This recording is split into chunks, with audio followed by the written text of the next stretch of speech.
Oktagon atmay o'rtoqlarda men ertangi bo'ladigan bo'yi atmay qilmoqchiman. Sababini hozir sizlarga tushuntiraman. Bugun kunduzgi konferensiyada Arnur bilan tortishib qoldik, sapernigim bilan. Bizni ushib qo'yish uchun o'sha охраналарga, tashkil ishlarga qaraydigan Sartif, это мой брат, chaqirdi Oktagon ligadagi.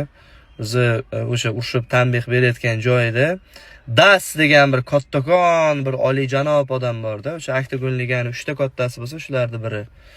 Qo'limni cho'zdim, assalomu alaykum deb. Bunday qildi, qo'lim olmadi. Tushundim dedim, shunday chiqib ketdim. Orqamdan Sartif baqirib qoldi. Brat, jigar, bratishka, u yoq deb gaplashib. Qo'pol qilib aytsa dedim-da, chiqib ketdim. Men hozir zalimni oldidaman. Sartifga lokatsiya tashab qo'yaman. Dasta yonimga keladigan bo'lsa, beshimni olib ketadigan bo'lsa, bo'y bo'ladi. Bo'lmasa, bilganini qilsin.